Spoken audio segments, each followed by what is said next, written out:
Bonjour à tous, j'espère que vous allez bien. Donc du coup aujourd'hui nous allons faire un petit bilan météorologique et oui et du coup on a eu des températures un petit peu proches de la normale.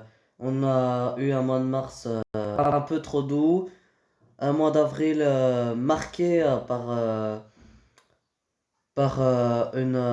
fraîcheur, une grande fraîcheur et un coup de froid à la mi-avril. Un mois de mai assez frais par des périodes par rapport aux précédentes années surtout. Un ressenti bien plus frais et des températures proches de la normale. Mais sans plus, sans excès par rapport là aussi aux précédentes années. Et du coup, sur le terrain, un ressenti euh, désagréable, notamment à cause de l'humidité, hein, même si les températures sont donc pas à la moyenne pour ce printemps. Est pas extrêmement basse, mais le ressenti est très très désagréable. Un printemps très humide avec énormément de pluie, un flux océanique qui n'en finit pas. Des conditions, vous avez pu le voir sur beaucoup de régions, grosso modo, très peu de régions ont été épargnées de toute façon par les intempéries et surtout donc par ces nombreuses perturbations et également ces épisodes méditerranéens exceptionnels qui se sont enchaînés au début du printemps et c'est souvent pour le mois de mars de cette situation assez incroyable et désastreuse. Il en est surtout énorme et voilà exactement, merci les chefs de rappeler, c'est un énorme mois environ. Et ensuite, on a enchaîné sur des périodes de fraîcheur très marquées avec des gelées tardives encore dévastatrices sur les vignobles, notamment au mois d'avril, à la mi-avril, il me semble. Et puis pour finir, dans un mois de mai sous le signe des gouttes froides, avec de nombreux gouttes froides, donc nombreux pluies qui ont, on peut dire, pas mal de fraîcheur, notamment pour certaines régions de l'ouest, du centre. On a eu des journées avec des températures quand même bien basses. On dépassait pas les 15-16 degrés, parfois 13, 14 degrés. C'est de la journée dans ce mois de mai. Donc entre le centre et le nord, c'est vraiment un ressenti bien automnal. Et ça fait depuis combien de temps, peut-être 10 ans ou 20 ans qu'on n'a plus vu un printemps comme ça. En fait, le printemps où on a plus généralement une récurrence aussi depuis le temps parce que malgré mi-octobre, ça fait 7 mois, bientôt 8. Donc c'est énorme. Du coup, voilà, ça commence à devenir, à devenir pénible, hein. Ou c'est pas souvent dans notre génération. Du coup, presque pas vu ça. Quoi, presque quelque chose de remarquable dans une situation d'un flux océanique qui au final nous donne pas grand-chose d'intéressant. Et en plus pour beaucoup de régions, notamment souvent pour les mêmes, où il y a part de la pluie, ou pas de tempête, on n'a pas de neige et très peu d'orages. Les orages, quelques-uns, mais pas grand-chose par rapport à l'autre région. On est un peu gâté notamment par rapport aux orages et la masse d'air froide, puisqu'évidemment on a souvent concerné par des gouttes froides et par ce flux océanique qui nous ramène particulièrement de l'air frais, les orages qui se développent souvent, même fruit des orages qui sont très localisés, pas très virulents, qu'ils sont virulents, faut avoir la chance pour les choper. Sur le terrain, c'est compliqué et ça, c'est un peu dispersé et c'est pas très organisé. On a donc vraiment eu très chanceux à avoir des orages intéressants, sinon ça reste des averses essentiellement où on a l'impression d'être un peu bloqué dans les giboulées de Mars. Et puis on est souvent à l'ouest des pays aussi, souvent à l'ouest, centre-est. Finalement, on avait plus de développement de convection par rapport à la masse d'Herpide. Et voilà, certains secteurs, ils ont des reliefs, évidemment, c'est peut-être toujours un peu plus facilement au niveau des Alpes, différent. L'ensemble, on a eu un ressenti moins très négatif concernant le printemps puisqu'il pleut beaucoup. On en a marre, on en a tous marre de la pluie qui nous pèse sur le moral. Depuis l'automne dernier, l'hiver a été très pluvieux et il ne s'est pas passé grand-chose. Il faut le dire, on s'en souvient de cet hiver. J'étais tout en train de me plaindre de la météo, on dit on dit la vérité, la réalité, c'est plus qu'un univers très pluvieux. On est très peu de phénomènes intéressants sur le terrain. Il faut noter que ensuite, là, on a enchaîné sur un printemps qui reste dans cette continuité finalement flux océanique, toujours très pluvieux avec un ressenti automnal, malgré donc une moyenne des températures qui se termine proche de la normale. Mais qu'est-ce que c'est que le fait qu'on est plus habitué déjà de cette... De toute façon, on a trop d'excès de précipitations, beaucoup trop d'humidité, donc forcément, on n'a pas des températures de saison, le ressenti sera toujours mauvais, toujours désagréable, et en tout casu, c'est désagréable, on est d'accord. On peut pas dire un printemps qui a été génial et super, qui a été intéressant avec des orages, des masses d'air froid ridicules et pas très organisées. C'est de la pluie à répétition, très peu de journées ensoleillées et très peu de, bah ouais, où on dirait pas plus d'une semaine. En général 3 jours maximum, des fois même pour certaines régions. Donc FM, pourquoi temporaire? C'est toujours comme ça.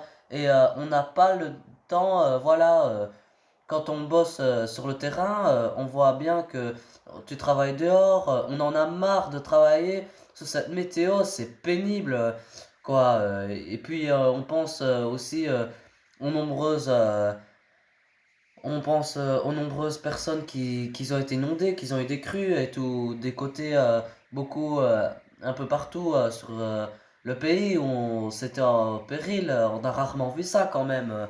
Et des endroits étaient inondés comme on n'a jamais été inondé depuis plus de 100 ans exactement. Et ton part exactement comme comme chez moi, la Roue notamment, la Lomme, c'est un petit fleuve, c'est un petit fleuve quoi. C'est une rivière à l'habitude bien sympathique et ben là, c'est devenu un monstre véritable, coule debout. Il y a eu des glissements de terrain. Enfin, c'était désastreux. On a été dans le cas, pas d'autres régions effectivement. Du coup, du nord du ouest au centre-est à l'ouest aussi sur le Passus cet hiver. D'ailleurs, donc je veux dire que c'est pas très réjouissant. Donc ouais, ces dernières années, on a connu des périodes de sécheresse avec des patateurs anticycloniques et tout ce qui était difficile aussi à accepter, difficile à vivre. Pour nous, les passionnés, pour les agricultures, c'est sûr, mais là, c'est cette période de pluie où on a un peu, on sature, on n'en peut plus, on sature moralement, c'est au plus bas. On peut pas dire le contraire, c'est inondation, ça provoque quand même des dégâts, les gelées tardives et ce froid de mois d'avril qu'on ne pouvait pas s'en réjouir, puisque ça fait aussi des dégâts pour l'agriculture. Exactement, ouais, non mais si c'est important, ouais, alors on te coupe juste donne ce qui est important aussi de rappeler. C'est la seule période où la récurrence summite s'était arrêtée. C'était pour nous donner un flux continental, froid et virulent en seconde quinzaine d'avril. Incroyable, voilà exactement cette période de grande fraîcheur qui était misérable ou qui a fait aussi du coup faire augmenter les chauffages et parce que ça fait, faut le dire, un truc de fou. En tout cas, pour ceux qui chauffent au gaz, ça dépend évidemment là aussi des régions, ça dépend on est d'accord. Bon, la région du nord, du centre-est et ben, le mois de mai, ben, c'est pas le sud-ouest, évidemment, pas les mêmes régions, et ça dépend où on chauffe, au bois, mais pas quand tu chauffes au gaz. Tu es dans une région pas très chaude, comme les régions du nord de la Belgique, de la Flandre occidentale, province d'Anvers, Limbourg, et quand tu arrives quand même déjà, bon, on sait très bien d'autres que le sujet des taxes, tous les abonnements augmentent, qu'il faut augmenter le gaz électrique. Depuis un certain temps, bah, hélas, oui, à cause de tout ce qui se passe dans le monde, de toutes nos excuses et tout ça, la facture augmente. Et donc là, la météo qui vient rajouter une couche avec son froid qui ne sert à rien, déjà qu'il apporte rien d'intéressant par rapport à ce flux continental, voilà, qui est sec. Et donc c'est ennuyeux, non seulement c'est ennuyeux, mais en plus ça provoque des gelées tardives qui ensuite des conséquences sur l'agriculture, notamment sur les vignobles. Et qu'est-ce que se passe? Ben, en fait, réaugmenter le chauffage, permettre le chauffage, donc encore de plus de consommation de gaz. Déjà que c'est assez cher comme ça, donc ça nous fait un peu être négatif.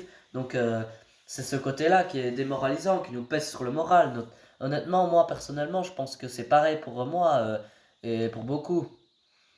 C'est quand même beaucoup démoralisant qu'autre chose, cette météo, ce froid tardif, ces pluies qui n'en finissent pas. Voilà, ces averses ridicules, très peu d'orages pour les orages de masse d'air froid. Tant mieux pour ceux qui ont réussi à avoir, ça remonte un petit peu le moral, je suis d'accord. Mais c'est pas le cas pour beaucoup de secteurs quand même. Je suis désolé, mais c'est pas ce qu'on attend le mieux dans une saison orageuse. C'est en fait c'est l'apéro en attendant le plat de résistance, à savoir les vrais orages, les orages de masse d'air froid, Efrid, des masses d'air froid, ça peut être pas mal, mais aussi j'ai envie de dire en été, c'est pas un été qu'on attend, c'est des choses virulentes, des choses violentes, tu vois, des masses d'air froid, ça peut pas être au maximum modéré et grand maximum très très localement. Un peu fort, mais quand même pas plus. Voilà. Puis c'est pas ce qu'on voit comme ça se développe. C'est très compliqué de choper ce genre d'orage sur le terrain.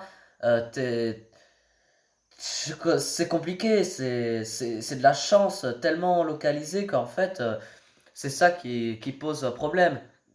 Voilà, et puis moi, je voudrais dire aussi que parce que qu'on fait cette vidéo, je pense que pour beaucoup, vous le savez, mais on fait cette vidéo surtout parce qu'il y a eu beaucoup de réactions par rapport à nos réactions de passionnés et non passionnés qui râlons beaucoup ces derniers mois sur ce temps maussade, nuageux, ce manque cruel de soleil, ben, on fait cette vidéo pour répondre et pour dire pourquoi on est mécontent, qu'on attend pour devenir plus optimiste en fait. C'est ça. Vos... Ou alors, ce qu'il se passe dans le chat là, alors, sujet, laisse tomber, ouais, laisse tomber, ben, on y reviendra peut-être, hein, plus, plus il y a... Donc là, je pense que ça fait le tour de mon ressenti par rapport à ce printemps. Donc la question est posée, chef, au début de live, pour enchaîner donc sur la suite. Euh, je pense que maintenant, la plupart d'entre nous, plutôt d'accord avec cet avis. Là, enfin, je pense que ça paraît logique. Ah oui, sur le ressenti, sur vos habitudes. On en fait les impacts de cette météo sur vos habitudes. Bon, moi j'ai décrit les miennes. Je pense que c'est ça, ça représente un peu la majorité, pour la majorité des gens qui sont dans les régions du nord de la Belgique, Flandre occidentale, Flandre orientale, Provence-Anvers, Limbourg, qu'on parle période froide, notamment qui est pas forcément. On a un climat encore différent. Il fait plus doux quand même le printemps et plus de soleil, beaucoup plus de soleil et aussi du soleil. Donc là, je parle plutôt de la majorité des gens qui est au cas si vous êtes dans des personnes du sud-ouest de la Belgique, par exemple Poperinge, Mons, dans ces régions-là, moins concernés, c'est normal.